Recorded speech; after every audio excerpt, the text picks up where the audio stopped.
La mañana comenzó con un engaño. Sofía Ramírez yacía en la cama, esforzándose por mostrar sufrimiento en su rostro. Cuando su madre entró en la habitación, la niña de 12 años se llevó la mano a la frente y se quejó lastimosamente. «Mamá, estoy enferma, ¿puedo no ir a la escuela hoy?». Carmen Ramírez se sentó en el borde de la cama y tocó suavemente la frente de su hija. Sus cálidos ojos cafés examinaron atentamente el rostro de Sofía, tratando de determinar la gravedad de la situación. La mujer trabajaba como vendedora consultora en la tienda de cosméticos Flor de Cactus, en el gran centro comercial Plaza del Sol, en las afueras de la ciudad, y no podía llegar tarde. «Parece que no tienes fiebre», dijo pensativa Carmen, «pero estás pálida». «Me duele la cabeza». Sofía asintió, añadiendo credibilidad a su actuación. En realidad, no estaba enferma en absoluto, simplemente hoy tocaba un examen de matemáticas en la escuela para el cual no se había preparado en absoluto. Los últimos 3 días, Sofía se los había pasado en redes sociales, chateando con compañeros y revisando su porfid en lugar de resolver ecuaciones. «Está bien, quédate en casa», decidió su madre, acariciando el cabello castaño de su hija. «Te dejaré un caldo en el refrigerador, lo calientas en el microondas. Las pastillas para el dolor de cabeza te las dejo en la mesa. Si empeoras, llámame de inmediato». «Gracias, mami». Sofía forzó una sonrisa débil. Carmen se preparó rápidamente para ir al trabajo. Se puso pantalones negros de vestir y una blusa blanca. El código de vestimenta de la tienda exigía una apariencia elegante. Su abrigo claro de tono beige colgaba en el perchero del pasillo. La mujer se lo puso sobre los hombros, besó a su hija en la frente y salió por la puerta. La cerradura hizo clic y el apartamento se sumió en el silencio. Sofía esperó a que el sonido de los pasos de su madre en la escalera se extinguiera y se levantó de la cama triunfalmente. No había debilidad ni dolor de cabeza. Encendió la computadora y se acomodó en el sillón, anticipando todo un día de libertad. Podría ver series, jugar videojuegos y holgazanear cuanto quisiera. Los problemas escolares parecían tan lejanos. La niña se sumergió con entusiasmo en la visualización de una nueva serie sobre adolescentes. El tiempo voló sin que se diera cuenta. Alrededor del mediodía, Sofía sintió que le picaba la nariz. La serie no era tan emocionante como prometían las reseñas en internet. Decidió dormitar un poco en el sofá de la sala. El sueño fue dulce y profundo. Sofía ni siquiera notó cómo se hundió en la oscuridad total, donde no había pensamientos ni sueños. Pero algo la sacó bruscamente de ese estado. Un sonido metálico, dolorosamente familiar, que oía muchas veces al día. La llave giraba en la cerradura de la puerta principal. Sofía abrió bruscamente los ojos. Su corazón se aceleró. «Mamá, pero no debería volver antes de las 7 de la noche». La niña miró el reloj. Eran las 12:30 del día. ¿Había pasado algo? Quizás su madre había salido temprano del trabajo. Instintivamente, Sofía no se levantó del sofá. Algo la obligó a quedarse inmóvil y esconderse. Tal vez fue la intuición, o quizás simplemente la falta de ganas de explicarse con su madre por qué no estaba en la cama, sino durmiendo en el sofá frente a la computadora encendida. La niña cerró rápidamente los ojos, dejando solo una estrecha rendija por la cual podía observar el pasillo.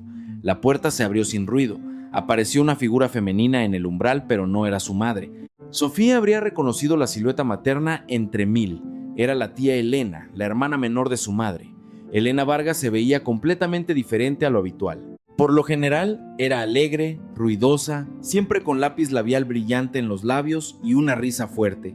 La tía trabajaba como administradora en un pequeño hotel y le encantaba contar historias divertidas sobre los huéspedes. Sofía siempre se alegraba de sus visitas. Elena traía regalos y sabía crear un ambiente festivo, pero ahora la mujer se movía de una manera completamente distinta, a hurtadillas, como una ladrona. Cerró la puerta con cuidado, sin siquiera asegurar la cerradura por completo, para que no hubiera un clic ruidoso. Su rostro estaba tenso, sus labios apretados. No había alegría ni despreocupación. La tía vestía por jeans por oscuros y una chaqueta negra, como si se hubiera vestido así a propósito para pasar desapercibida. Sofía contuvo la respiración. ¿Qué estaba pasando? ¿Por qué se comportaba su tía de forma tan extraña? Elena miró a su alrededor, como si verificara que no había nadie en el apartamento. Pero Sofía estaba acostada en silencio, como un ratón, cubierta con una manta. Desde el pasillo, su tía no la notó. La tía sacó un pequeño paquete de su bolso. Incluso desde lejos se podía ver que algo brillaba dentro. Elena, con un movimiento rápido y practicado, metió el paquete con las manos enguantadas en el bolsillo derecho del abrigo azul de su madre, alisó la tela y dio un paso atrás, evaluando el resultado. Luego sacó su teléfono, se quitó un guante y marcó un número. «Ya hice todo», dijo Elena con voz baja, «pero clara. Por la noche pueden venir con la policía. Esta tonta nunca se dará cuenta». Sofía sintió un escalofrío recorrer su espalda. «¿Qué? ¿Policía? ¿Tonta?»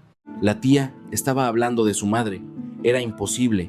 Eran hermanas. Siempre habían sido cercanas, aunque a veces discutían por nimiedades. Elena terminó rápidamente la conversación. Metió el teléfono en el bolsillo, se puso el guante en la mano y se dirigió al salir de forma igualmente silenciosa. Abrió la puerta, se deslizó hacia el pasillo y la cerró cuidadosamente detrás de sí. El clic de la cerradura sonó como un disparo en el silencio del apartamento. Sofía tiró la manta al suelo y se sentó bruscamente en el sofá.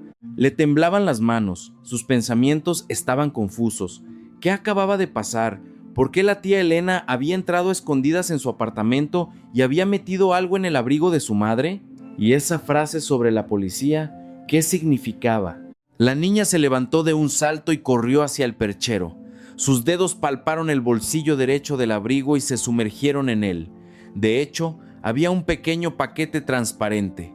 Sofía lo sacó y lo abrió con cuidado. Dentro había un collar de diamantes que brillaba a la luz de la lámpara tan intensamente que dolía mirarlo. Las piedras eran grandes y el engaste se veía caro y elegante. Incluso Sofía, que no entendía de joyas, comprendía que esa cosa valía una fortuna. ¿De dónde lo sacó la tía?, susurró la niña girando el collar en sus manos, y entonces se dio cuenta. Los últimos 2 días, todas las noticias de la ciudad hablaban de un solo evento: el audaz robo a la joyería Oro Azteca en el centro comercial Plaza del Sol, el mismo centro donde trabajaba su madre. Los ladrones actuaron profesionalmente, desconectaron la alarma en 3 minutos, abrieron las vitrinas y huyeron con joyas por un valor total de más de 10 millones de pesos. La policía había emitido una orden de búsqueda, pero hasta ahora sin resultados. ¿Sería este collar de ese robo? ¿Y la tía Elena estaba involucrada en el crimen? Pero, ¿por qué se lo puso en el bolsillo de su madre? La respuesta llegó al instante y fue aterradora. La tía quería tenderle una trampa a su madre, culparla por el robo. Por la noche vendría la policía, encontraría el collar robado y arrestarían a su madre, mientras que los verdaderos criminales quedarían en libertad. «No», dijo Sofía firmemente en voz alta. «Esto no sucederá». En su cabeza comenzó a formarse un plan. Tenía varias horas hasta la noche. Necesitaba idear algo para salvar a su madre y exponer a su tía. Pero, ¿cómo? Si simplemente le contaba todo a su madre, no le creería. Elena era su hermana, crecieron juntas. Su madre diría que Sofía había inventado todo o que había entendido mal. Necesitaba pruebas irrefutables. Sofía miró el reloj. Eran las 12:30. Su madre regresaría alrededor de las 7 de la noche. Eso significaba que tenía aproximadamente 5 horas y media para desarrollar un plan y reunir pruebas. La niña de 12 años sintió cómo el miedo retrocedía gradualmente, dando paso a la determinación. No permitiría que destrozaran a su familia. Protegería a su madre, costara lo que costara. Lo primero que hizo Sofía fue sacar su teléfono y fotografiar el collar desde todos los ángulos. Las manos aún le temblaban un poco por los nervios, pero la niña se obligó a concentrarse. Hizo varias tomas de plano general, luego primeros planos de cada piedra, el engaste, el broche. Quizás estas fotografías ayudarían a demostrar que este collar era exactamente el que fue robado de la joyería. Luego, Sofía colocó cuidadosamente la joya de vuelta en el paquete y lo devolvió al bolsillo del abrigo de su madre. Tenía que dejar todo tal como lo había puesto la tía Elena. De lo contrario, el plan no funcionaría. Sofía encendió la computadora y abrió el navegador. Sus dedos escribieron rápidamente la consulta de búsqueda: robo joyería Plaza del Sol. La pantalla se llenó de enlaces a artículos de noticias y reportajes en video. Sofía leyó ávidamente cada artículo, absorbiendo la información. El robo ocurrió anteayer por la noche, un lunes, cuando el centro comercial ya estaba cerrado al público, pero los vendedores, la seguridad y los limpiadores aún estaban en el edificio. Los criminales desactivaron las cámaras de videovigilancia en el 3er piso, donde se ubicaba la joyería. Entraron por una entrada de servicio y en cuestión de minutos se llevaron las joyas. La policía creía que los ladrones actuaron con información privilegiada. La operación fue demasiado profesional. Conocían exactamente la ubicación de las cámaras, los códigos de alarma y el horario de trabajo de la seguridad. La investigación estaba siendo dirigida por un equipo encabezado por el comandante Ricardo Rojas. La última noticia, publicada esta mañana, fue particularmente interesante. Decía que la policía había recibido una pista anónima sobre la posible ubicación de lo robado. Se planeaba realizar una búsqueda en las casas de varios sospechosos. Entonces, alguien ya llamó a la policía e informó sobre mamá, murmuró Sofía. Lo más probable es que fuera la tía Elena o la persona con la que habló por teléfono. La niña continuó estudiando la información. Entre los robados se encontraban 4 pulseras de oro con esmeraldas, 2 anillos con diamantes grandes, pendientes con zafiros, un conjunto de collar y pendientes con rubíes, y la atención de Sofía se agudizó. Un exclusivo collar de diamantes, obra del famoso joyero Alejandro Castillo, valorado en unos 2 millones de pesos. El artículo adjuntaba una fotografía de este collar. Sofía abrió las fotos en su teléfono y las comparó. La coincidencia era del 100%. Es exactamente la misma joya. Castillo, dijo Sofía pensativa. Ese es el apellido de Julia de nuestra clase. Julia Castillo estudiaba con Sofía en 7º grado. Una chica alta, hermosa, con cabello negro largo y ropa de moda. Se mantenía aparte, solo se juntaba con unas pocas compañeras seleccionadas y nunca hablaba de su familia. Pero todos en la clase sabían que su padre era un joyero famoso, dueño de varias tiendas de joyas. El corazón de Sofía latió más rápido. Entonces, robaron la tienda del padre de Julia. Esto podría ser la clave para el misterio. Necesitaba contactar a Julia y averiguar información sobre el robo con cuidado. Quizás ella sabía algunos detalles que no habían llegado a las noticias. Sofía abrió la red social y encontró la página de Julia. La niña estaba en línea. Sin pensarlo mucho, Sofía le escribió un mensaje. Hola Julia, escuché sobre el robo en la tienda de tu papá. Es terrible. ¿Cómo están? ¿Todo bien? La respuesta llegó casi al instante. Hola Sofía, gracias por escribir. Estamos bien, pero mi papá está muy preocupado. No era solo una tienda, era su orgullo. Allí se vendían joyas exclusivas de su propio trabajo. Sofía escribió el siguiente mensaje tratando de sonar compasiva y curiosa al mismo tiempo. ¿Y la policía ya averiguó algo? Vi en las noticias que recibieron alguna pista. Sí, esta mañana alguien llamó anónimamente e informó que los artículos robados podrían estar en posesión de una de las empleadas del centro comercial. La policía planea realizar búsquedas esta noche. Mi papá espera que encuentren el collar. Es su mejor trabajo de los últimos 5 años. Sofía se quedó fría. Entonces, todo iba según el plan de la tía Elena. La llamada anónima ya estaba hecha. La policía vendría por la noche, y su madre sería la primera bajo sospecha. Después de todo, trabajaba en el mismo centro comercial, aunque en una tienda diferente. Julia, ¿tu papá sabe a quién sospechan? Preguntó Sofía con cautela. No, la policía no dio nombres, solo dijeron que era una mujer, que trabajaba como vendedora consultora. Hay muchas de ellas en Plaza del Sol. Sofía se puso a pensar. Necesitaba actuar rápido. Agradeció a Julia por la información y cerró la ventana de chat. El plan comenzó a formarse en su cabeza. Primero tenía que mover el collar del abrigo de su madre a otro lugar, donde lo encontrarían en la casa del verdadero culpable. Segundo, tenía que reunir pruebas de que la tía Elena había traído la joya a su apartamento, y entonces Sofía recordó algo importante.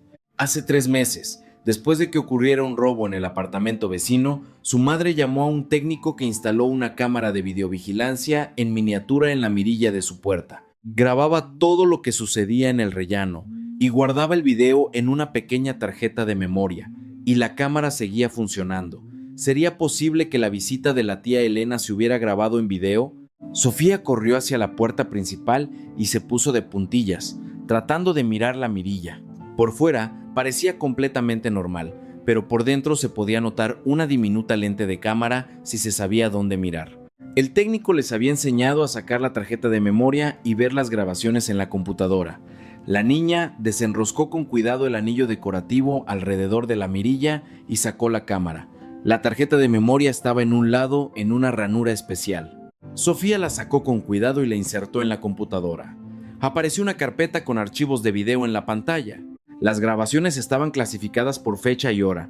Sofía abrió el día de hoy y se adelantó hasta las 12:30. Su corazón latía con anticipación, y allí estaba. La figura de la tía Lena apareció en la pantalla.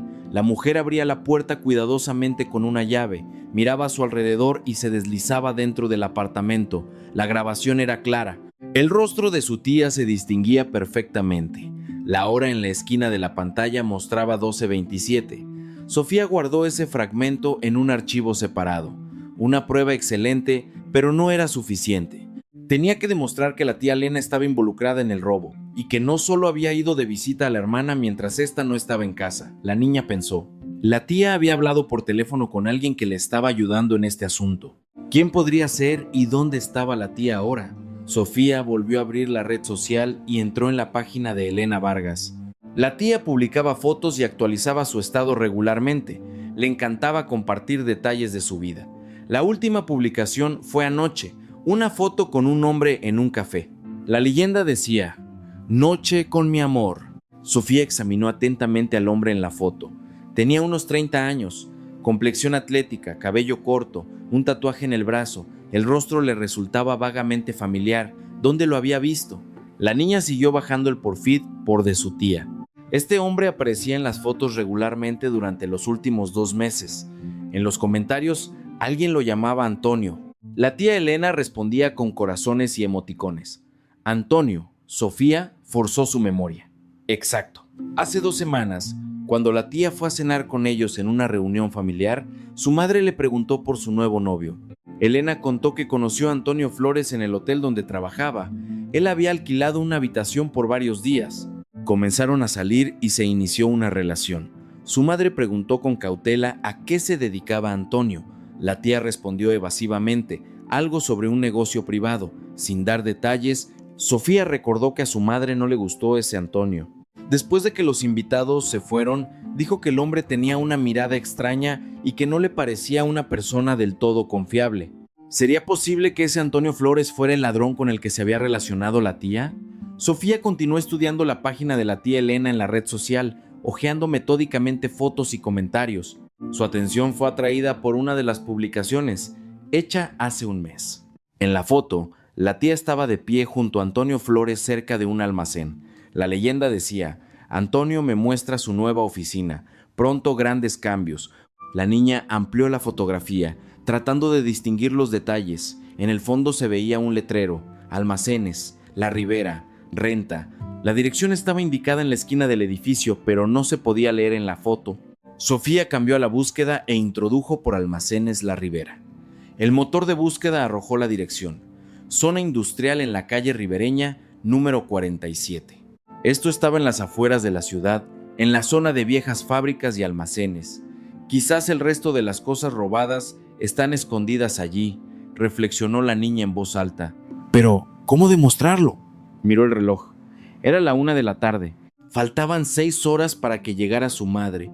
Este tiempo era suficiente para llevar a cabo el plan que había comenzado a formarse en la cabeza de Sofía. Necesitaba hacer varias cosas. Primero, mover el collar del abrigo de su madre al bolso de la tía Elena, el cual ella a veces dejaba en su apartamento.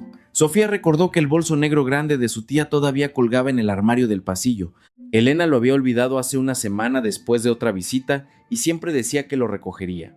Segundo, tenía que preparar todas las pruebas: las fotos del collar, la grabación de video de la cámara, la información sobre Antonio Flores. Y tercero, cuando llegara la policía, dirigirlos a la pista correcta. Pero, ¿cómo hacerlo para que todo pareciera natural? Sofía entendía que nadie creería a una niña de 12 años si simplemente declaraba que había un montaje. Se necesitaban pruebas sólidas y la presentación correcta. La niña abrió el armario en el pasillo y sacó el bolso negro de su tía. Grande, de piel, con muchos bolsillos. Sofía sacó cuidadosamente el paquete con el collar del abrigo de su madre y lo puso en uno de los bolsillos internos del bolso, donde no se notaría de inmediato en una inspección rápida, pero que se encontraría con certeza en una búsqueda minuciosa. Luego colgó el bolso de nuevo en el armario, tratando de memorizar su posición exacta. Todo tenía que parecer como si el bolso hubiera estado colgando allí durante mucho tiempo y nadie lo hubiera tocado. El siguiente paso fue crear una carpeta con las pruebas. Sofía regresó a la computadora y comenzó a sistematizar la información. Creó un documento en el que describía detalladamente todo lo sucedido, cómo se despertó con el sonido de la llave en la cerradura, cómo vio a la tía Elena poniendo algo en el abrigo de su madre, cómo escuchó la conversación sobre la policía. Luego adjuntó al documento las fotografías del collar, capturas de pantalla de las noticias sobre el robo con la descripción de los artículos robados, la grabación de video de la cámara en la mirilla, capturas de pantalla de la página de la tía Elena, donde estaba retratada con Antonio Flores. Sofía también encontró información en internet sobre Antonio Flores. Resultó que tenía antecedentes penales por fraude hace 5 años. El hombre había pasado 2 años en prisión y había salido hace 3 años. Después de eso, fue objeto de atención policial varias veces, pero no había pruebas de su participación en crímenes. Entonces, tiene un pasado criminal, murmuró Sofía. Esto explica por qué la tía se relacionó con él. Probablemente le ofreció dinero fácil, y ella aceptó. La niña guardó toda la información en una memoria USB, en caso de que algo saliera mal con la computadora. Las pruebas estaban reunidas. El plan estaba trazado. Solo quedaba esperar la noche, pero Sofía entendía que simplemente esperar no era correcto. Tenía que prepararse para la llegada de la policía con el máximo cuidado. Revisó una vez más la grabación de video de la cámara, se aseguró de que la calidad de la imagen fuera buena y que el rostro de la tía Elena se viera claramente. Luego, la niña pensó en cómo presentar la información a la policía exactamente. Si decía de inmediato que sabía sobre el montaje, podría no tomarla en serio. Tenía que actuar con más astucia. A la 1:30, Sofía decidió llamar a su madre al trabajo. Necesitaba advertirle, al menos indirectamente, sobre los problemas que se avecinaban.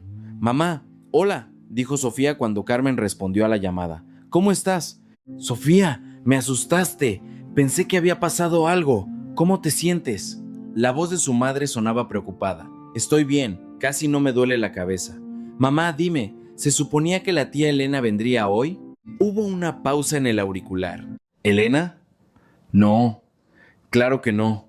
¿Por qué?» «Solo me pareció escuchar que alguien abría la puerta cuando estaba durmiendo. Probablemente lo soñé, probablemente». Estuvo de acuerdo su madre. «Lena tiene una llave de repuesto de nuestro apartamento, pero siempre avisa si quiere venir. No te preocupes, cariño, descansa. Vendré por la noche y te prepararé algo rico». «Está bien, mamá, te amo». «Y yo a ti, hija». Sofía colgó el teléfono. Su madre ni siquiera sospechaba que su propia hermana le estaba tendiendo una trampa. Esto era particularmente doloroso. La traición de la persona más cercana. Sofía recordó cómo la tía Elena siempre había sido amable y alegre, cómo horneaban galletas juntas en Año Nuevo, cómo la tía la ayudaba con sus tareas. ¿Qué pudo haberla llevado a hacer algo así? La niña volvió a abrir la red social y revisó la correspondencia de su madre y su tía. Afortunadamente, tenía acceso a la computadora de su madre y sabía la contraseña de su correo electrónico. Sofía entendía que estaba invadiendo la vida privada de su madre, pero ahora era necesario. En la correspondencia del último mes no había nada inusual. Conversaciones normales sobre asuntos familiares, planes para el fin de semana, discusión sobre el cumpleaños de la abuela, pero luego Sofía se topó con un mensaje de la tía enviado hace 2 meses. Elena escribía: «Carmen, necesito dinero urgentemente. Prestado por 1 mes, por favor. Ayúdame. Es muy importante». Su madre respondió: «Lena, nosotras mismas estamos apretadas ahora. La escuela de Sofía, la reparación del baño y no pagan el salario a tiempo. Me encantaría, pero no puedo. Pide a alguien más». El siguiente mensaje de la tía era frío, entendido. «Gracias por el apoyo, hermanita». Después de eso, su correspondencia se volvió más formal, más rara, y 3 semanas después, la tía Elena publicó por primera vez una fotografía con Antonio Flores. Sofía comenzó a entender. La tía se había metido en problemas financieros. Su madre no pudo ayudar y Elena se sintió ofendida. Luego conoció a Antonio, quien probablemente le ofreció una manera rápida de ganar dinero: el robo a la joyería. Y el montaje a su hermana fue una forma de vengarse por la negativa y al mismo tiempo deshacerse de las pruebas. «Estúpido», murmuró Sofía. «Destruir a una familia por dinero». Miró el reloj. Ya eran casi las 3 de la tarde. El tiempo pasaba dolorosamente lento. Sofía intentó distraerse. Vio un poco más de la serie. Trató de leer un libro, pero sus pensamientos volvían constantemente a la noche que se acercaba. Alrededor de las 4, decidió verificar una vez más si todo estaba listo: el collar en el bolso, la grabación de video y las fotos guardadas, la memoria USB con las pruebas en el bolsillo, el plan de acción pensado. Sí, solo quedaba esperar. A las 5 de la tarde, Sofía calentó el caldo que su madre le había dejado y se obligó a comer, aunque la ansiedad le había quitado el apetito. Tenía que mantener la calma y actuar con claridad cuando llegara el momento. A las 5:30 sonó el teléfono. Mamá, Sofía, ya casi llego. ¿Cómo te sientes? Normal, mamá. Te espero. Voy a pasar por la farmacia a comprarte vitaminas. Llego en 1 hora. Está bien. Mamá, te amo. Y yo a ti, cariño. Hasta pronto. Sofía colgó el teléfono y respiró hondo. 1 hora más hasta que llegara su madre. Y a juzgar por las palabras de la tía Elena, la policía debía llegar precisamente por la noche. La niña se acercó a la ventana y miró a la calle. Una tarde de primavera normal, la gente regresaba del trabajo, los niños jugaban en el patio. Nadie sospechaba el drama que se desarrollaba en uno de los apartamentos de esa casa. A las 6:30, un coche de policía entró en el patio. Sofía se paralizó de horror. Había comenzado. De la patrulla salieron 2 hombres uniformados y una mujer de civil. La niña se apartó instintivamente de la ventana para que no la vieran desde abajo. 1 minuto después, llamaron a la puerta. Un toque fuerte e insistente que hizo que Sofía se sobresaltara. Se acercó lentamente a la puerta y miró por la mirilla. En el rellano estaban los 3. La mujer sostenía una identificación de servicio en sus manos. Abraham es la policía. Se escuchó una voz fuerte. Sofía tomó una bocanada de aire y abrió la puerta, dejando puesta la cadena de seguridad. «Hola». Su voz sonó más baja de lo que quería. «Hola, niña. ¿Dónde están tus padres?», preguntó la mujer, guardando su identificación. Tenía unos 40 años, con cabello oscuro corto. «Mi mamá llega pronto del trabajo. Mi papá no vive con nosotros. Mis padres están divorciados». «¿Cómo te llamas?». «Sofía Ramírez». «¿Y tu mamá?». «Carmen Ramírez». La mujer intercambió una mirada con sus colegas. «Sofía, necesitamos hablar con tu mamá sobre un asunto importante». La niña fingió dudar. «Tengo documentos que confirman nuestra autoridad», agregó la mujer más suavemente. «Somos del Departamento de Investigación de Robos. Me llamo agente Ana Gutiérrez. Soy investigadora. Ellos son los operativos Luis y Raúl». Sofía sintió, pero no abrió la puerta. «¿Estás sola en casa?», preguntó Ana Gutiérrez. «Sí, me enfermé y me quedé en casa en lugar de ir a la escuela. Entiendo. ¿Cuándo llegará tu mamá? Llamó hace media hora. Dijo que en 1 hora». «Bien, Sofía. Entonces vendremos en 1 hora». En ese momento se escuchó el taconeo de zapatos en la escalera. Subía Carmen, que se había ido temprano del trabajo. Sofía se sobresaltó. Era mamá. La niña abrió la puerta y Carmen Ramírez se acercó al apartamento con bolsas de la farmacia y la tienda de comestibles. Al ver a los policías en su puerta, la mujer se detuvo en seco. «¿Qué está pasando?». Su rostro palideció. «Sofía, ¿estás bien?». «Estoy bien, mamá», respondió rápidamente la niña. «¿Carmen Ramírez?», preguntó Ana Gutiérrez. «Me llamo Gutiérrez, soy investigadora de la policía. No se asuste, su hija está bien. Necesitamos hablar con usted sobre un asunto importante». «¿Sobre qué asunto?». Carmen puso las bolsas en el suelo. Le temblaban las manos. «Hace 2 días ocurrió un robo a una joyería en el centro comercial donde usted trabaja. Esta mañana recibimos una pista anónima de que lo robado podría estar en su posesión. Debemos realizar una búsqueda. Aquí está la orden». Carmen palideció aún más. «Pero no tengo nada que ver con el robo, ni siquiera trabajo en la joyería». La investigadora sacó su libreta. Le entregó la orden de registro a Carmen. Ella tomó nerviosamente el papel y comenzó a leer el documento oficial con sellos. «¿Búsqueda? ¿Pero por qué?». «Estamos verificando la información que nos llegó esta mañana. No se preocupe, es un procedimiento estándar. Si no encontramos nada, nos disculparemos y nos iremos». Carmen, pálida, se dejó caer en el sofá, incapaz de mantenerse en pie. Sofía se apartó lentamente, fingiendo ser una niña asustada y confundida. En realidad, por dentro todo era frío y calculado. Ahora comenzaría lo más importante. Los policías se dispersaron por el apartamento. Los operativos revisaron las habitaciones, miraron en armarios y cajones. Ana Gutiérrez se quedó con Carmen y Sofía en la sala de estar. «Hábleme de usted», pidió la investigadora. «¿Dónde trabaja?» «En la tienda de cosméticos Flor de Cactus en Plaza del Sol. ¿Vendedora consultora?» «Sí». «¿Cuánto tiempo lleva trabajando allí?» 3 años. ¿Y su esposo?» «Divorciados. No vive aquí. ¿Hay otros familiares que la visiten a menudo?» Sofía tragó saliva. Ahí estaba. Carmen se tensó. «Sí, tengo una hermana menor, Elena. Viene a menudo a vernos. Elena». La investigadora anotó el nombre. «¿Cuál es su apellido?» «Vargas. Elena Vargas». En ese momento se escuchó la voz de uno de los operativos desde el pasillo. «Agente Gutiérrez, aquí hay algo». Todos se movieron al pasillo. Luis sostenía el abrigo claro de Carmen y revisaba los bolsillos. Pero los bolsillos estaban vacíos. «Extraño», murmuró. La pista fue específica. El bolsillo derecho del abrigo en el pasillo. «Revisa de nuevo», ordenó Ana Gutiérrez.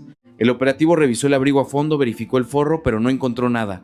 Sofía observaba lo que sucedía con sorpresa fingida.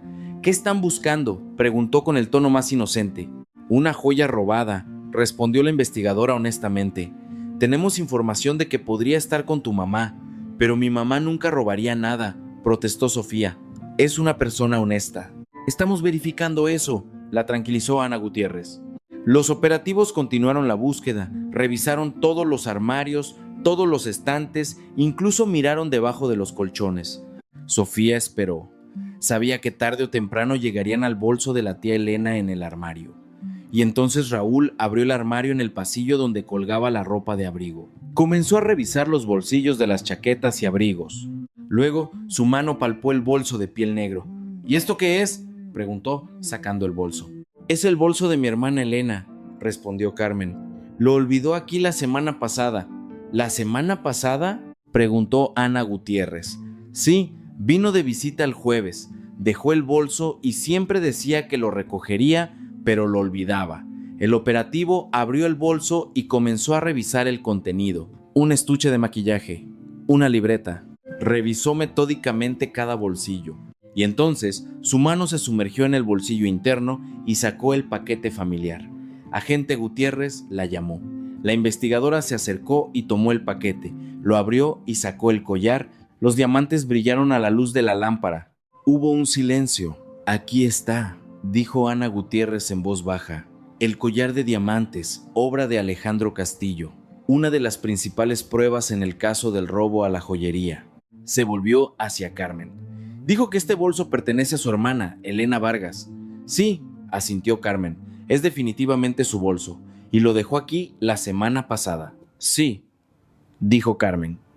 Sofía se tensó. Ahora llegaba el momento crucial, el momento en que era su hora de decir la verdad. En realidad, comenzó Sofía lentamente. «Algo extraño sucedió hoy por la tarde, cuando estaba sola en casa». Carmen miró asustada a su hija. La investigadora se puso alerta. «¿Qué exactamente?». «Estaba durmiendo en el sofá de la sala y me despertó el sonido de la llave girando en la cerradura. Pensé que era mamá que había vuelto, pero no. Mi tía Elena entró en el apartamento». «¿Tu tía vino hoy?». Ana Gutiérrez sacó su libreta. «Sí, ella no sabía que yo estaba en casa. Fingí estar dormida y no hice ruido. La tía fue al pasillo y Sofía fingió que le costaba hablar. Sacó algo de su bolso y lo puso en el bolsillo del abrigo de mamá. El mismo abrigo». Luego llamó a alguien y dijo: «Ya hice todo. Por la noche pueden venir con la policía. Esta tonta nunca se dará cuenta». Los ojos de Carmen se abrieron.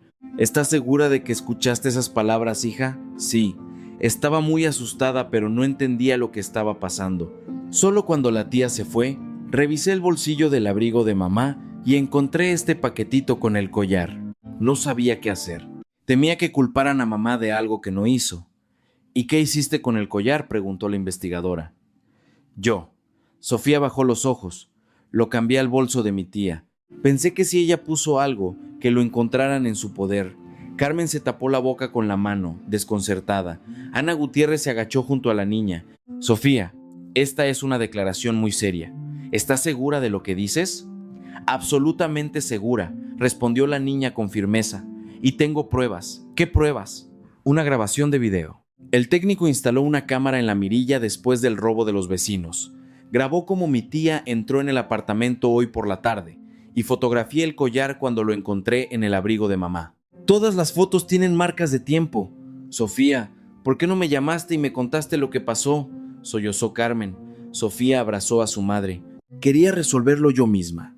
La investigadora se enderezó e intercambió una mirada con los operativos. Muéstranos esas grabaciones, pidió. Sofía los condujo a la computadora, encendió el video guardado.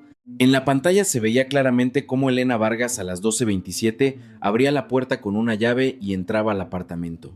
Luego, 3 minutos después, salía. ¿Se puede ampliar?, preguntó Luis. Sofía amplió la imagen. El rostro de la tía Elena era claramente visible. Definitivamente es ella, confirmó Ana Gutiérrez. ¿Y las fotos del collar? Sofía abrió la carpeta con las fotografías. La investigadora examinó atentamente las imágenes, comparándolas con el collar en el paquete. Las marcas de tiempo coincidían. Las fotos fueron tomadas hoy a las 12:31 minutos. Inmediatamente después de que la mujer del video se fue, sacó su teléfono y marcó un número. Comandante Ricardo, soy Gutiérrez. Tenemos nueva información sobre el caso del robo a la joyería.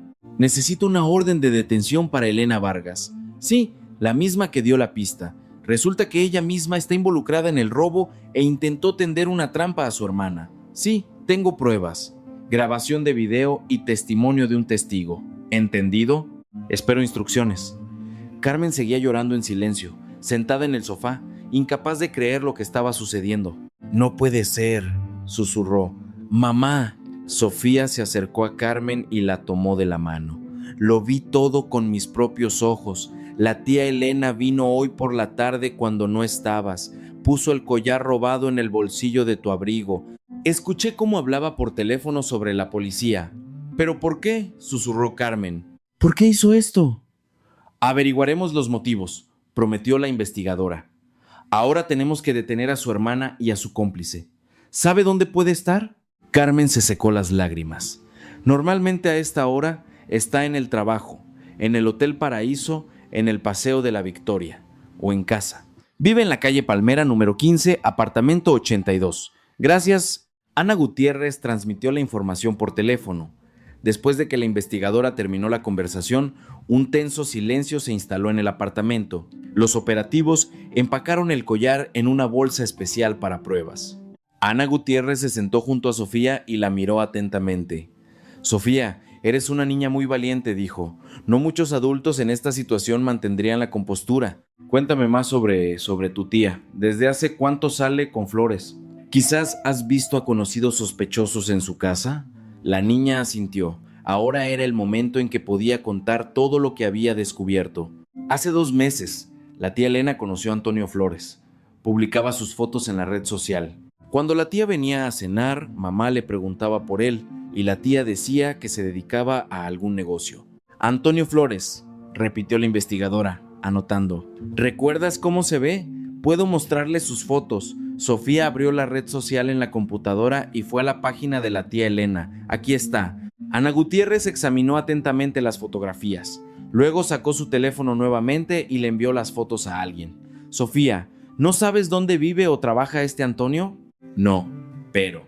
La niña abrió la misma fotografía cerca del almacén. Hace un mes, la tía publicó esta foto. Escribió que Antonio le estaba mostrando su nueva oficina. ¿Ve el letrero en el edificio? Almacenes La Ribera. Encontré la dirección en internet. Es la calle Ribereña, número 47. La investigadora asintió con aprobación. Hiciste una verdadera investigación. Bien hecho. Volvió a llamar. Comandante Ricardo, tengo más información. Posible cómplice Antonio Flores. Le estoy enviando la foto. Posible lugar de almacenamiento del resto de los artículos robados. Almacenes en Ribereña 47. Sí, necesitamos un equipo de asalto. La siguiente media hora transcurrió en una espera agotadora. Carmen abrazó a Sofía y no la soltó, como si temiera que su hija desapareciera. Los policías redactaban el informe, documentando todas las pruebas. Sofía les contó todo lo que sabía sobre su tía y Antonio Flores. Alrededor de las 8 de la noche sonó el teléfono de la investigadora. Ana Gutiérrez respondió y escuchó durante varios minutos haciendo preguntas cortas. Luego colgó y se volvió hacia Carmen y Sofía. Elena Vargas fue detenida en su trabajo. Intentó huir, pero no lo logró. Antonio Flores fue capturado en el almacén de Ribereña. Durante el registro se encontraron el resto de las joyas robadas. Ambos detenidos dieron declaraciones de culpabilidad. ¿Y qué pasará ahora?, preguntó Carmen en voz baja. Serán acusados de robo e intento de ocultación de pruebas mediante la difamación de una persona inocente. Son cargos serios. Su hermana corre el riesgo de recibir unos 7 años de prisión, tal vez más si la pericia confirma su participación activa en la planificación del crimen. Carmen se cubrió el rostro con las manos. Sofía se apretó contra ella, sin saber cómo consolarla. Era su tía, una persona de su sangre. A pesar de que la mujer quería tender una trampa a su madre, a Sofía le dolía la traición. ¿Por qué lo hizo?, preguntó Carmen de nuevo. Tenía trabajo, casa, familia, dinero, respondió brevemente Ana Gutiérrez. En la mayoría de los casos, son los problemas financieros los que empujan a las personas al crimen. Su hermana confesó que debía una gran suma a una microfinanciera. Antonio Flores le ofreció una manera fácil de ganar dinero. El robo debía resolver todos sus problemas. ¿Pero por qué tenderme una trampa? Según su hermana, se sintió ofendida porque usted se negó a prestarle dinero hace 2 meses y decidió que si su vida no iba bien, la suya tampoco debería estar bien. Carmen sollozó. Sofía recordó la correspondencia que había visto en la computadora de su madre. Todo encajaba. Resentimiento, rabia, envidia. Estos sentimientos empujaron a la tía Elena por el camino del crimen. Mañana tendrá que venir a la estación para dar una declaración oficial, dijo la investigadora. Y su hija también. Su testimonio es clave para el caso. Bien, asintió Carmen. Iremos. Los policías se prepararon para irse. En la puerta, Ana Gutiérrez se volvió hacia Sofía una vez más. Gracias. Salvaste a tu madre y ayudaste a resolver un crimen grave. Eso es digno de respeto. Cuando se fueron, Carmen finalmente rompió a llorar de verdad. Sofía la abrazó y se quedaron así un largo rato, aferradas la una a la otra. Las lágrimas eran amargas, lágrimas de dolor, de traición, de decepción. Perdóname, susurró Carmen entre sollozos. Si le hubiera dado dinero, tal vez nada de esto habría pasado. Mamá, no es tu culpa, dijo Sofía con firmeza.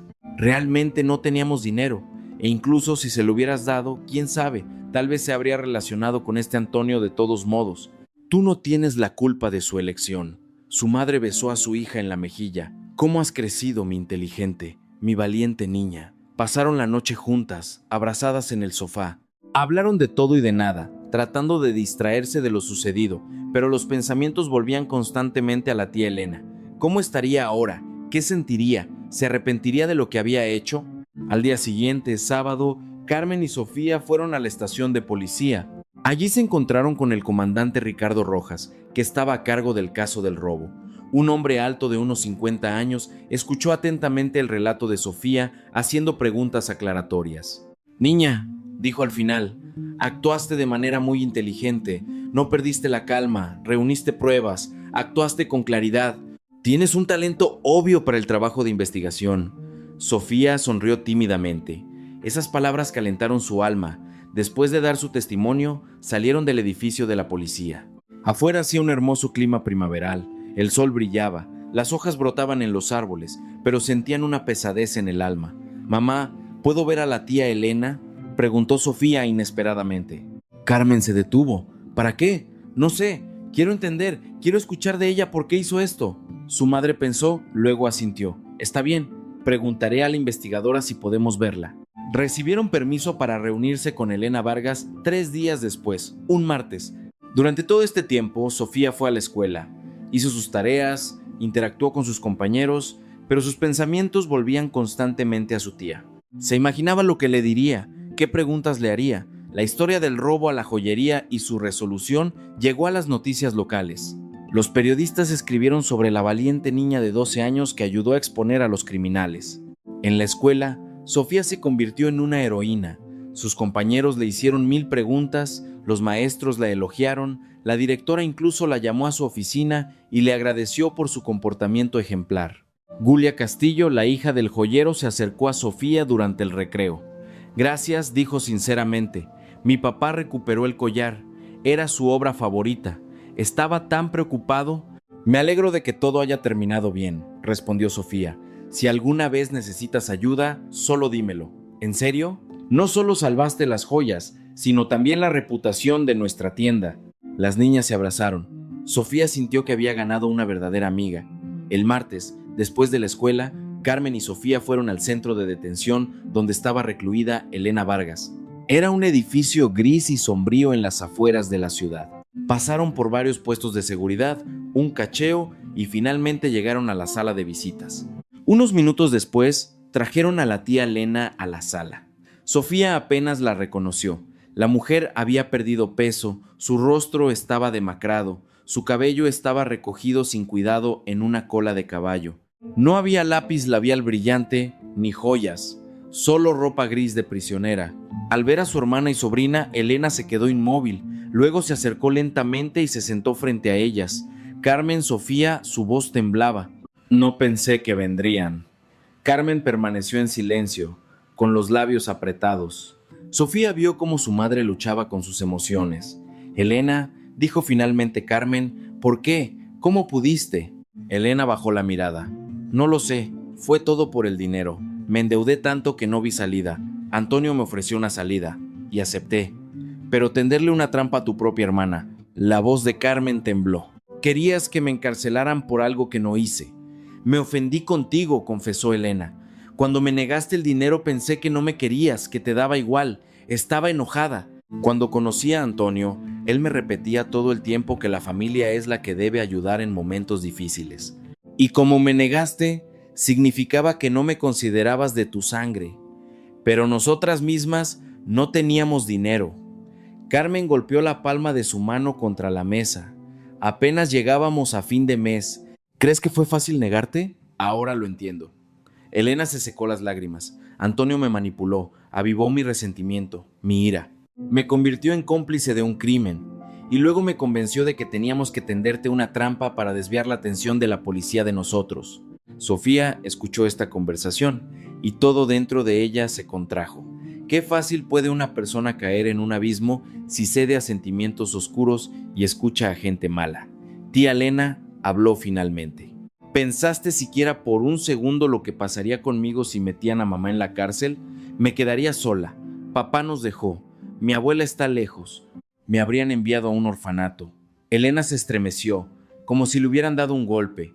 Miró a su sobrina, y había tanto dolor y remordimiento en sus ojos que Sofía casi sintió lástima por ella. No pensé en eso, susurró la mujer. Dios mío, no pensé en nada. Estaba tan absorta en mis problemas que no veía nada a mi alrededor. Sofía, perdóname. Sé que no merezco el perdón, pero por favor, perdóname. Necesito tiempo, respondió la niña honestamente. Ahora no puedo perdonar, me duele demasiado. Entiendo, asintió Elena. Y no pido perdón de inmediato, pero debes saber que me arrepentiré de esto todos los días de mi vida. Todos los días. Carmen respiró hondo. ¿Qué te espera? El abogado dice que unos 7 años, tal vez 8. Di una declaración de culpabilidad completa.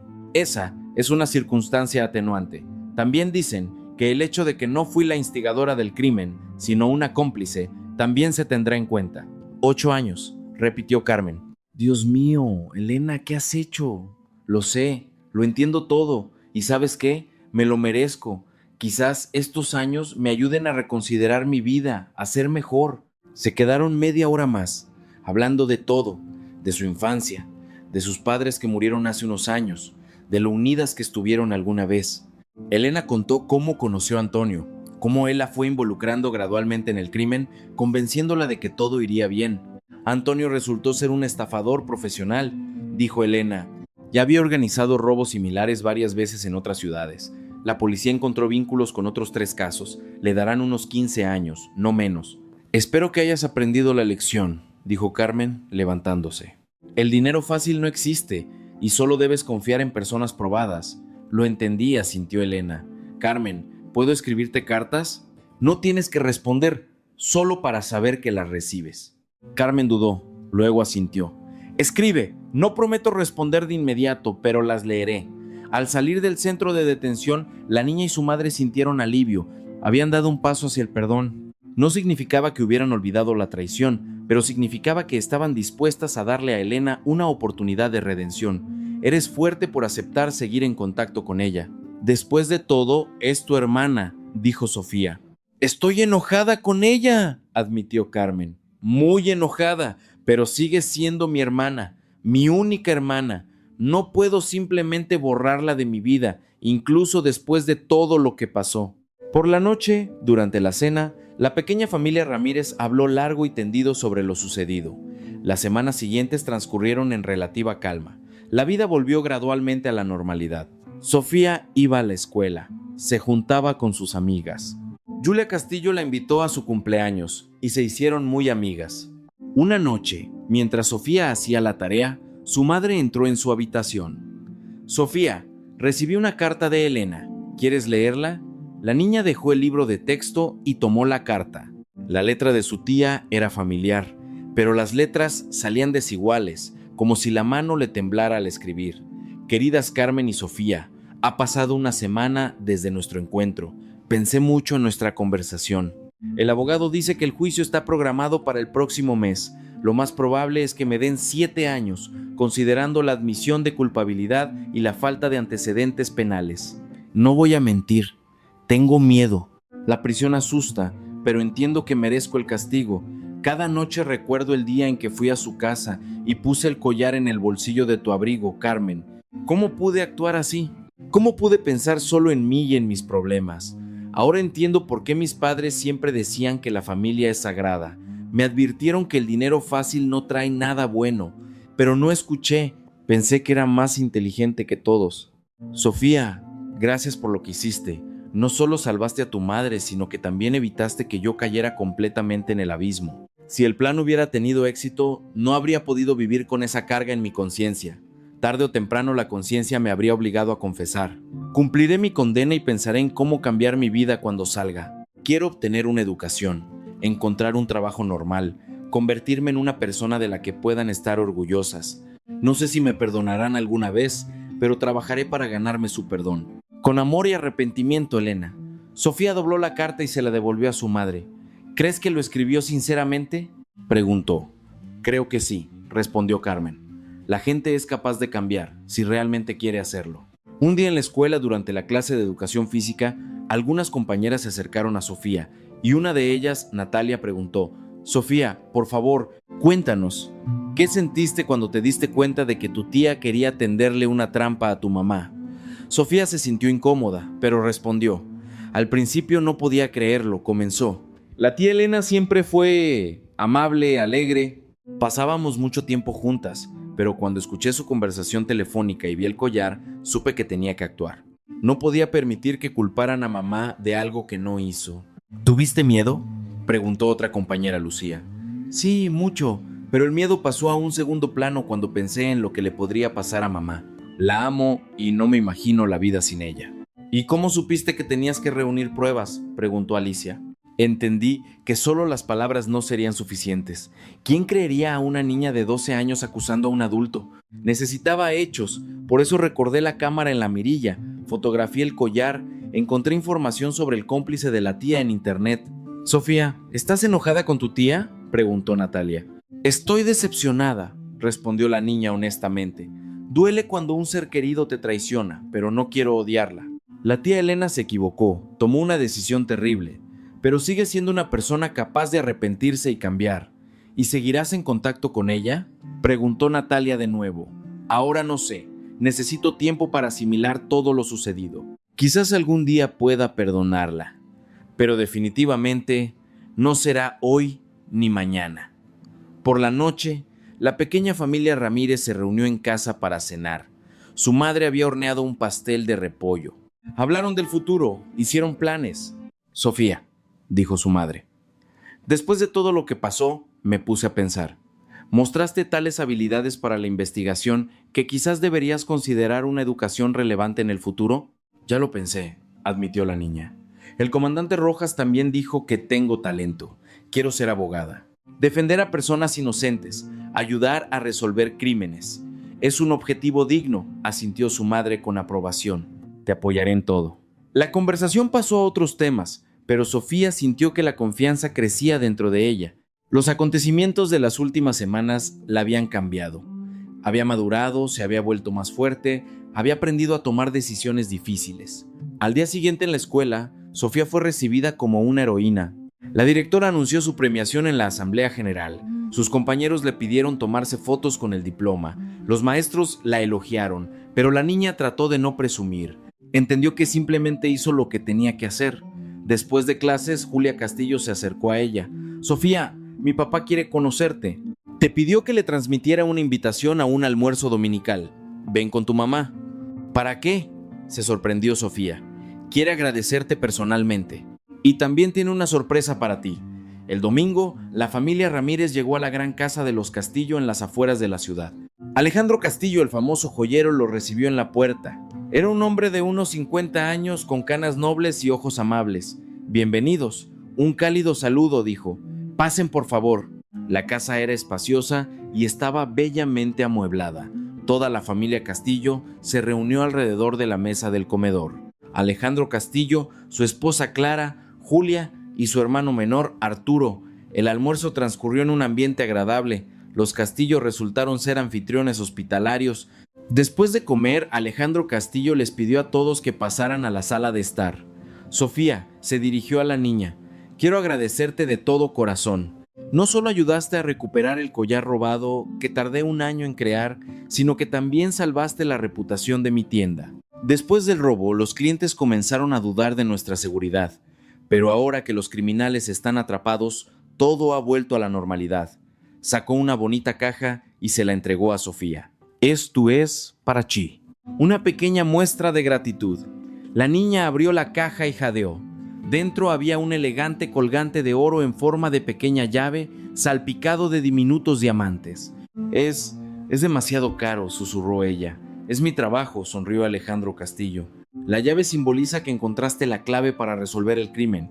Los diamantes son reales, pero pequeños. Úsalo con salud. Muchísimas gracias. Sofía estaba conmovida hasta las lágrimas. Carmen también agradeció al joyero por el generoso regalo. El resto del día transcurrió en una agradable conversación. Julia le mostró su habitación a Sofía. Charlaron sobre la escuela, los sueños, los planes para el futuro. Las niñas se hicieron amigas definitivamente. Cuando la familia Ramírez se iba, Alejandro Castillo dijo: Sofía, si alguna vez necesitas ayuda, solo dímelo. Siempre estaré encantado de ayudar a la persona que me ayudó a mí. En casa, Sofía se puso el colgante y se miró en el espejo. La pequeña llave brillaba hermosamente en su cuello. Ella sonrió. La vida se estaba normalizando. Las heridas comenzaban a sanar. Pasó un mes. Se celebró el juicio contra Elena Vargas y Antonio Flores. Sofía y Carmen estuvieron presentes en la sesión. El juez examinó atentamente todos los materiales del caso. Escuchó los testimonios de los testigos, los acusados y sus abogados. Antonio Flores se comportó con arrogancia. Intentó eludir la responsabilidad, acusó a Elena de ser la principal organizadora, pero las pruebas decían lo contrario. Él fue quien planeó el robo, reclutó cómplices, desconectó la alarma. Elena se mantuvo callada, respondió a las preguntas con honestidad sin intentar culpar a nadie más. Cuando el juez preguntó si admitía su culpabilidad, la mujer respondió con firmeza: la admito por completo. Cometí un crimen, tendí una trampa a mi propia hermana, casi destruyo a mi familia. Merezco el castigo. El abogado de Elena pidió que se tuvieran en cuenta las circunstancias atenuantes, la confesión completa, la falta de antecedentes penales, el hecho de que fuera cómplice y no organizadora. Después de la deliberación, el juez leyó la sentencia. Antonio Flores, 14 años de prisión en una colonia de régimen estricto. Elena Vargas, 6 años de prisión en una colonia de régimen general con posibilidad de libertad condicional por buena conducta. Elena aceptó la sentencia con calma. Al salir de la sala del tribunal, alcanzó a mirar a su hermana y sobrina. Había tanto remordimiento y dolor en sus ojos que Sofía sintió que la compasión se movía dentro de ella. Después del juicio, su madre recibió otra carta de Elena. La leyó en voz alta durante la cena. Queridas Carmen y Sofía, hoy fue el juicio. 6 años. Es menos de lo que esperaba. El abogado dice que con buena conducta podré salir antes. Eso me da esperanza. Quiero usar estos años sabiamente. Hay programas educativos en la prisión. Estudiaré, trabajaré, demostraré que soy capaz de cambiar. Quiero salir de allí como una persona diferente. Pienso en mis padres. Cuán decepcionados estarían de saber lo que hice. Mamá siempre decía, la familia es sagrada. Papá me enseñó la honestidad y el trabajo duro. traicioné su memoria con mis acciones, pero me enmendaré. Prometo que cuando salga en libertad, encontraré trabajo, construiré una vida normal y tal vez algún día pueda volver a ser parte de nuestra familia. No de inmediato, lo entiendo, pero tengo esperanza. Sofía, eres una verdadera heroína. No muchos adultos habrían manejado lo que manejaste tú. Crece fuerte, inteligente, amable y recuerda, todos cometemos errores. Lo importante es saber reconocerlos y corregirlos. Con amor, Elena, ¿qué piensas?, preguntó su madre, dejando la carta a un lado. Creo que la gente realmente puede cambiar, respondió Sofía. Si quieren. La vida continuó. Sofía se sumergió en los estudios. Se inscribió en cursos adicionales de civismo e historia del derecho. Comenzó a leer libros sobre abogados famosos y detectives. Le fascinaban las historias sobre cómo se resolvían casos difíciles, cómo se restauraba la justicia. Julia Castillo se convirtió en su mejor amiga. Las niñas pasaban mucho tiempo juntas. Se preparaban para las clases, salían a pasear, discutían libros y películas. Julia soñaba con ser diseñadora de joyas, continuar el negocio de su padre. ¿Sabes?, dijo Julia una vez, mi papá dice que quiere crear una colección especial de joyas y llamarla por Justicia, en honor a cómo resolviste el crimen. Eso sería genial, sonrió Sofía. El tiempo pasó. Llegó el verano, luego el otoño. Sofía pasó a 8º grado. Continuó recibiendo cartas de la tía Elena. La mujer escribía sobre la vida en prisión, cómo estudiaba, trabajaba en el taller de costura, cómo intentaba ser mejor. Una noche de otoño, Sofía le dijo a su madre, «Mamá, quiero visitar a la tía Elena». Carmen levantó la vista del libro. «¿Estás segura?» «Sí, ha pasado medio año desde el juicio. Pensé mucho. La ira se ha ido. Queda la decepción, pero estoy lista para verla». «Está bien», asintió su madre. «Iremos juntas». Fueron a la prisión el fin de semana siguiente. Elena había cambiado mucho en esos meses. Había adelgazado, se había vuelto más centrada. Había un brillo especial en sus ojos, un brillo de esperanza y determinación. Sofía, Carmen, dijo cuando se sentaron frente a ella, «Gracias por venir. No pensé que querrían verme». «Leí todas tus cartas», respondió la niña, «y veo que realmente estás tratando de cambiar. Lo estoy intentando. Aquí hay mucho tiempo para reflexionar. Me di cuenta de cuánto perdí por la tontería y la codicia. Perdí la libertad, la familia, la reputación, pero lo más aterrador, casi me pierdo a mí misma, mi humanidad». «¿Qué te ayuda aquí?», preguntó Carmen. «El trabajo, el estudio. Estoy tomando cursos de contabilidad. Quiero obtener una profesión normal para poder ganarme la vida honestamente cuando salga. También leo muchos libros psicológicos, filosóficos. Intento entenderme a mí misma». Hablaron durante más de 1 hora. Elena contó sobre la vida en prisión, sobre otras reclusas, muchas de las cuales, al igual que ella, cometieron errores bajo la influencia de las circunstancias o de personas malas. «¿Saben qué es lo más asombroso?», dijo Elena antes de despedirse. «Aquí conocí mujeres que son mucho peores que yo, asesinas, pero incluso ellas son capaces de bondad, de compasión. Esto te hace pensar en lo delgada que es la línea entre la elección correcta e incorrecta». «Tienes razón», asintió Carmen. «Lo principal es no cruzar esa línea».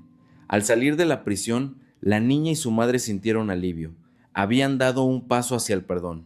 Esto no significaba que hubieran olvidado la traición, pero sí significaba que estaban dispuestas a darle a Elena una oportunidad de redención. En casa, su madre preguntó, «¿Y qué piensas?». «Creo que la tía realmente cambió. Ya no es la mujer despreocupada y alegre que era antes. Se volvió más seria, más reflexiva. La vida le enseñó», suspiró Carmen. «Fue cruel, pero le enseñó». Sofía asintió. Los acontecimientos del último año le habían enseñado mucho, no solo a la tía Elena, sino también a ella misma. Entendió que el mundo no se dividía claramente en blanco y negro. La gente comete errores, traiciona, pero también es capaz de arrepentirse y cambiar. Pasaron 2 años más. Sofía estudiaba en 9º grado. Se convirtió en una de las mejores estudiantes de la escuela, sobresaliendo especialmente en civismo, historia y literatura. El sueño de convertirse en abogada se fortalecía cada día. La relación con la tía Elena se normalizó gradualmente. Sofía le escribía cartas regularmente contándole sobre la escuela, amigos, planes para el futuro. Su madre también se escribía con su hermana, aunque con menos frecuencia. En las cartas, Elena escribía sobre sus éxitos. Obtuvo una profesión de contadora, trabajaba en la biblioteca de la prisión, ayudaba a las recién llegadas a adaptarse, la administración de la prisión notó su comportamiento ejemplar. En la primavera de ese año, Sofía participó en la Olimpiada Municipal de Civismo y obtuvo el primer lugar.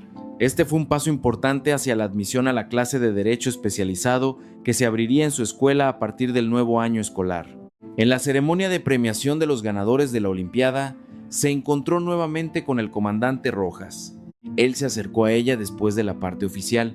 Sofía, felicidades por la victoria. Veo que sigues desarrollando tus talentos. Gracias, comandante Ricardo. Me esfuerzo. Quiero ingresar a la Universidad de Derecho después de la escuela.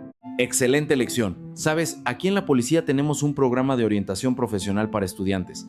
Puedes venir a excursiones, conocer el trabajo de los investigadores, operativos. Esto te ayudará a comprender mejor la profesión. Sería genial, se alegró Sofía.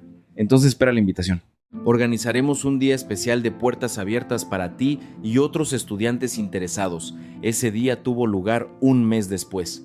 Sofía, junto con otros 10 estudiantes de diferentes escuelas de la ciudad, fue al edificio de la División de Policía Municipal. Les hicieron un recorrido por todas las unidades. Les mostraron el trabajo de la central de guardia, el departamento de investigación, el laboratorio forense. El laboratorio fue particularmente interesante. El experto forense, Sergio Vladimir, mostró cómo se toman las huellas dactilares, cómo se realiza el análisis de la letra, cómo se analizan las pistas de la escena del crimen. La criminalística es una ciencia, dijo. Aquí no hay lugar para conjeturas y suposiciones, solo hechos, solo pruebas. Sofía escuchaba, conteniendo la respiración. Esto era exactamente lo que ella quería hacer: llegar a la verdad, reconstruir la escena de los eventos, defender a los inocentes. Después del recorrido, el comandante Rojas la invitó a su oficina. Sofía, veo tu interés en este trabajo. Tengo una propuesta. ¿Quieres probarte como becaria? Por supuesto, sin acceso a casos reales, pero puedes ayudar con los archivos, observar el trabajo de los investigadores. ¿En serio? Los ojos de Sofía se iluminaron. Absolutamente.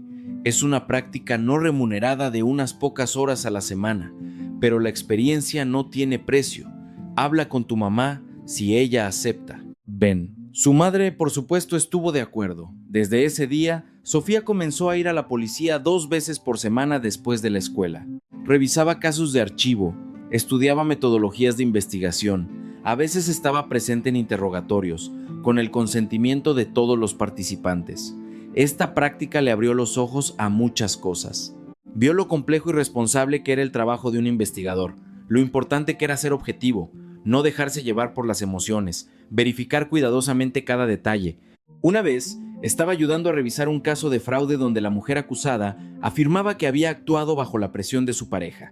Sofía vio en ella algo familiar, la misma sensación de pérdida, el mismo arrepentimiento que en la tía Elena. Comandante Ricardo le preguntó al superior: ¿con qué frecuencia la gente comete crímenes bajo la influencia de otros?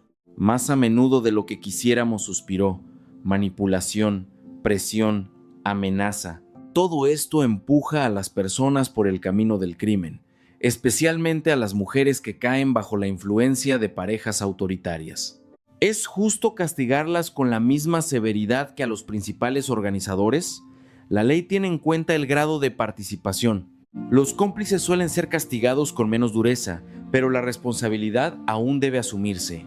No se puede eximir completamente de culpa a una persona solo porque fue manipulada. Cada uno tiene una elección. Sofía se puso a pensar. Sí, la tía Elena tuvo una elección. Podría no haber aceptado el robo, pero eligió el camino fácil y ahora estaba pagando por ello. En la primavera del año siguiente llegó una noticia inesperada. Elena Vargas obtuvo el derecho a la libertad condicional anticipada. Había cumplido 3 años de los 6 y la comisión la consideró reformada. La liberación debía tener lugar un mes después. La noticia provocó sentimientos encontrados. Por un lado, Sofía estaba feliz de que su tía saliera en libertad. Por otro lado, estaba preocupada por cómo se desarrollarían sus relaciones ahora que Elena regresaría a la vida normal. Su madre también estaba preocupada. No sé si estoy lista para su regreso. Todavía duele recordar lo que hizo. Pero ella cambió, mamá, objetó Sofía. Lo veo en sus cartas, en nuestros encuentros. No es la Elena de antes. Ya veremos, respondió Carmen vagamente. El día de la liberación de Elena llegó en una soleada mañana de mayo.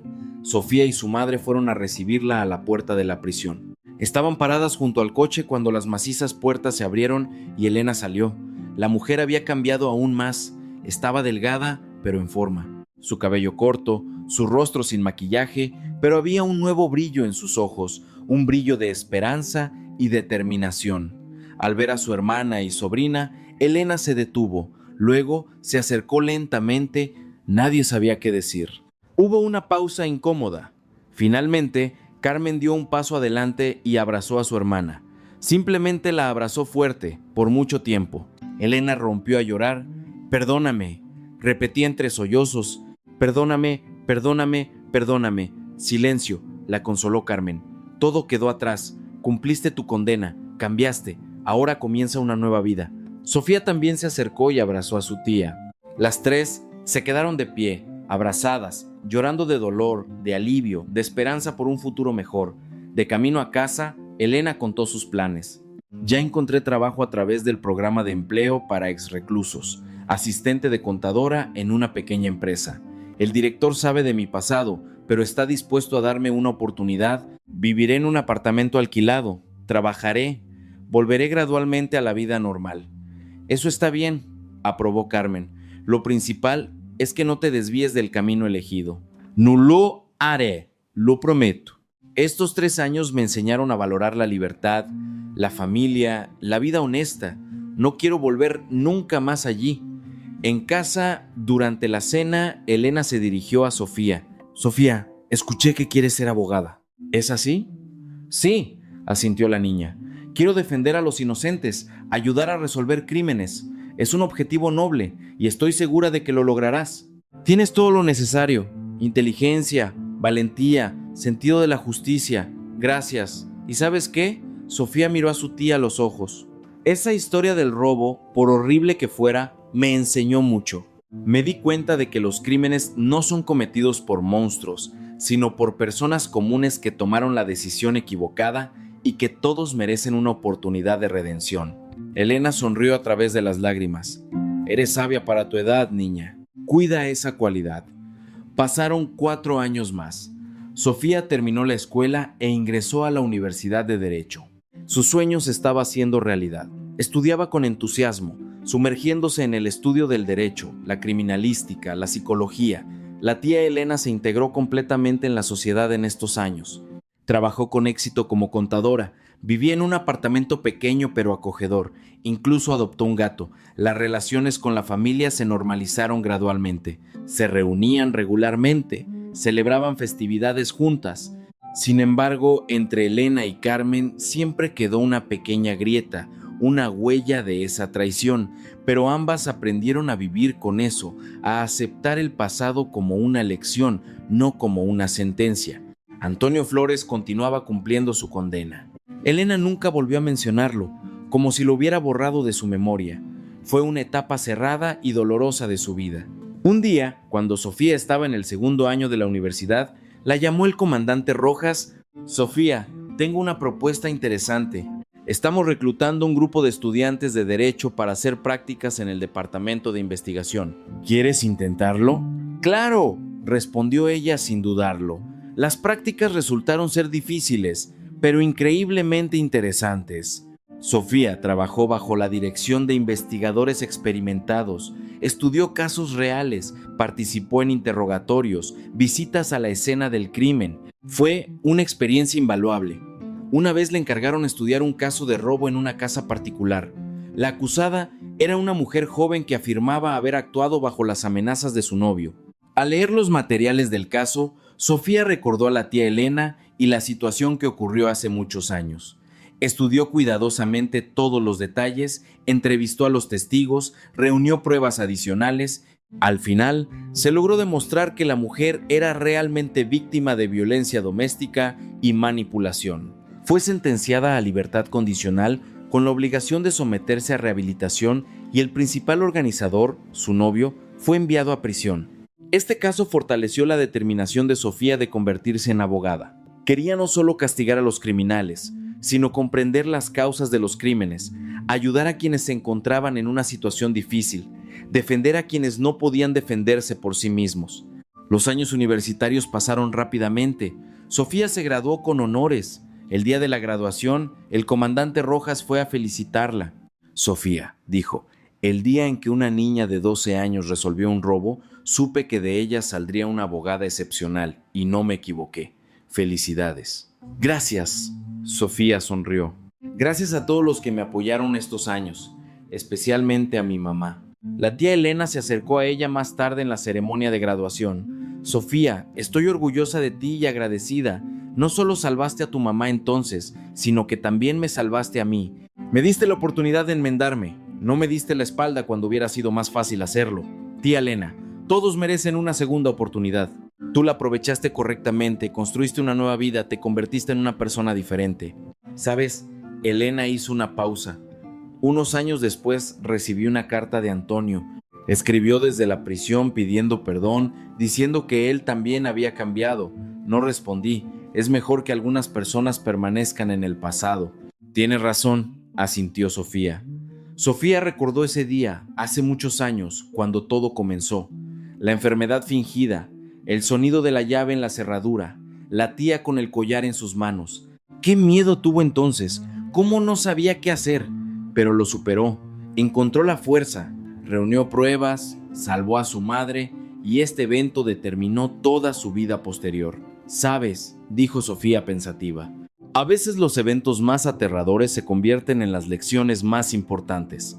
Esa historia me enseñó a no entrar en pánico en situaciones críticas, a pensar con la cabeza, a buscar una salida. Y me mostró que incluso en las personas más cercanas se puede cometer un error, pero eso no significa que debas renunciar a la fe en las personas en general. Sabias palabras, sonrió Elena. Te has convertido en una persona asombrosa. Al día siguiente, Sofía comenzó a trabajar como asistente en un bufete de abogados. Su primer caso fue la defensa de una mujer acusada de fraude. Al leer los materiales, Sofía vio una imagen familiar, manipulación, presión, uso de una persona para fines ajenos. Estudió el caso con entusiasmo, participó en la recopilación de pruebas, estuvo presente en la entrevista de testigos, estudió la línea de defensa. Al final, la mujer fue absuelta y el verdadero culpable fue llevado ante la justicia. Después del juicio, Sofía salió del edificio y se detuvo. Mirando al cielo, sentía satisfacción, orgullo, alegría. Estaba haciendo lo que amaba, lo que consideraba correcto. Este fue el comienzo de su carrera en este difícil camino legal, y le encantaba. En su cuello llevaba un colgante de plata en forma de llave, un regalo de Alejandro Castillo. Lo llevaba siempre, como un recordatorio de cómo empezó todo, una pequeña llave que abrió la puerta a su futuro. Años después, cuando Sofía se convirtió en una abogada conocida, que había defendido a decenas de personas acusadas injustamente, los periodistas a menudo le preguntaban qué la inspiró a convertirse en abogada, y ella siempre respondía lo mismo. Una vez, cuando tenía 12 años, me di cuenta de lo importante que es luchar por la justicia. Y desde entonces, ese ha sido el significado de mi vida. La historia de esa primavera, cuando la niña llamada Sofía fingió estar enferma y accidentalmente resolvió un crimen, se convirtió en una leyenda en su familia. Se la contaban a las generaciones más jóvenes como un ejemplo de valentía, determinación y fe en la justicia.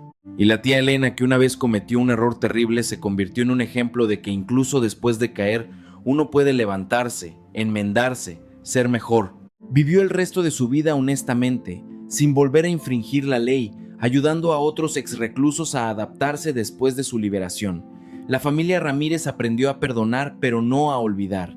Recordaron esa primavera como la prueba más difícil de sus vidas, que sin embargo las hizo más fuertes, más unidas, más sabias. La principal lección que aprendieron fue, incluso en las circunstancias más difíciles, hay que mantener la dignidad, actuar con conciencia y creer en lo mejor. Y entonces, la justicia siempre prevalecerá. End of file, text, plain.